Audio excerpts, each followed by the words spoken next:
মানে গত 3 তারিখ ঘটনাটা কি হয়েছিল? অ্যাকচুয়ালি গত 3 তারিখ 9:30টার দিকে আমার কাছে হসপিটাল থেকে ফোন আসে, ক্যারিংবাগ হসপিটাল থেকে ফোন করছিল যে একটা bullet injury patient ICU patient.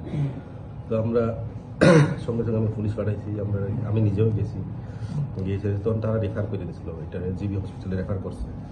তো আমি এসআই দিলু সহ আমরা গেছি জিবি হসপিটালে, গিয়েছি ডাক্তার লগে কনসাল্ট করছি, আমরা নিজেও পেশেন্টে দেখছি যে কি হয়েছে। অ্যাকচুয়ালি এটা দেখা গেছে লাইক বুলেট ইঞ্জুরি হই। তো ডাক্তারও কইছে সাসপেক্ট আসলো, কিন্তু তারাও কনফার্ম না, তবে তারা সাসপেক্টেড বুলেট ইঞ্জুরি। তো আমরা এই অনুসারে যা প্রিলিমিনারি ইনভেস্টিগেশন করছি, করার পরে সাসপেক্ট যে আসলো এই সারেন দেববর্মা, তাকে আমরা সুরেন দেববর্মা। এই পিস্তলটা কোথা থেকে পাইছে? পিস্তলটা পরে মানে আমরা ইন্টারোগেশন করার পরে তাইনে কইতে পাইছে? তাইনে সারেন্দ্র দেববর্মা কোথা থেকে পিস্তল পাইছে? কইছিল সে বাড়ির পাশে জঙ্গল কাটতে গেছিল, এই পিস্তলটা পাইছে।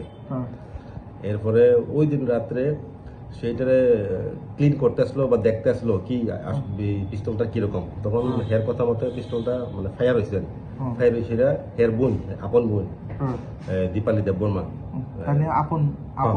দীপালি দেববর্মা এই বাম সাইডে বগলের নিচে গুলি লাগছে।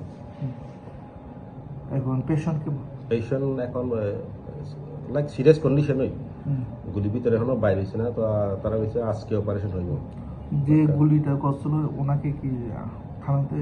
হ্যাঁ, কালকে ইন্টারোগেশন এসে শিকারে গেছে, শিকারে আমরা কেস হয়েছি, অ্যারেস্ট হয়েছে, এরপরে রিডিং টু ডিসকভারি করি, সেটা আমরা পিস্তলও রিকভারি করছি। কেস নাম্বার 01 আর্মস অ্যাক্টে কেস নেওয়া হয়েছে, আর্মস অ্যাক্টে কেস নাম্বার 01।